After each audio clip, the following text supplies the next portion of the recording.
ಅಖಿಲ್ ಅಕ್ಕಿನೇನಿ ಅವರ Lenin cinema box ಆಫೀಸ್ನಲ್ಲಿ 100 ಕೋಟಿ ಗಳಿಸಿ ಅವರ ವೃತ್ತಿ ಜೀವನದ ಮೊದಲ ಬ್ಲಾಕ್ ಬಸ್ಟರ್ ಹಿಟ್ ಆಗಿದೆ. ಈ ಸಿನಿಮಾ OTTಗೆ ಬರುವ ಸಮಯ ಫಿಕ್ಸ್ ಕೂಡ ಆಗಿದೆ. ಇದೇ ತಿಂಗಳು ಡಿಜಿಟಲ್ ಪ್ರೇಕ್ಷಕರನ್ನು ರಂಜಿಸಲಾಗಿದೆ. ಯುವ ನಟ ಅಖಿಲ್ ಅಕ್ಕಿನೇನಿ ಅವರ ವೃತ್ತಿ ಜೀವನದಲ್ಲಿ ದೊಡ್ಡ ಮೈಲುಗಲ್ಲು ಸಾಧಿಸಿದ್ದಾರೆ. ಏಜೆಂಟ್ ಅಂತಹ ದೊಡ್ಡ ಫ್ಲಾಪ್ ನಂತರ ಲೆನಿನ್ ಸಿನಿಮಾ ಈಗ ನಿರೀಕ್ಷೆಗೂ ಮೀರಿ ಯಶಸ್ಸು ಕಂಡಿದೆ. ಇದು ಜುಲೈ 10ರಂದು ಥಿಯೇಟರಲ್ಲಿ ರಿಲೀಸ್ ಆಗಿ ರಾಯಲಸೀಮಾ ಬ್ಯಾಕ್ಗ್ರೌಂಡ್ ಫ್ಯಾಕ್ಷನಿಸ್ಟ್ ಬಾಕ್ಸ್ ಸಿನಿಮಾ ಆಗಿರುತ್ತದೆ. ಬಾಕ್ಸ್ ಆಫೀಸ್ನಲ್ಲಿ ಭರ್ಜರಿ ಕಲೆಕ್ಷನ್ ಮಾಡಿತ್ತು.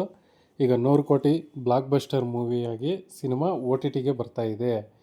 ಈ ಮೂವಿಯು ಥಿಯೇಟರ್ನಲ್ಲಿ ಯಶಸ್ವಿಯಾಗಿ ಓಡಿದ ಲೆನಿನ್ ಸಿನಿಮಾ ಡಿಜಿಟಲ್ ಹಕ್ಕುಗಳನ್ನು ಜಿ5 ಅವರು ಪಡೆದುಕೊಂಡಿರ್ತಾರೆ. ಈ ಮೂವಿ ಆಗಸ್ಟ್ 7ರಂದು ಪ್ಲಾಟ್ಫಾರ್ಮ್ನಲ್ಲಿ ಸಿನಿಮಾ ಸ್ಟ್ರೀಮಿಂಗ್ ಆಗಲಿದೆ. ನೋಡುವವರು ಥಿಯೇಟ್ರಲ್ಲಿ ಮಿಸ್ ಆದವರೆಲ್ಲ ಇಲ್ಲಿ OTTಯಲ್ಲಿ ನೋಡಿ. ಮೂವಿ ಮಾತ್ರ ಚೆನ್ನಾಗಿದೆ. ಇಷ್ಟ ಆದರೆ ಚಾನಲ್ ಲೈಕ್ ಮಾಡಿ, ಸಬ್ಸ್ಕ್ರೈಬ್ ಮಾಡಿ.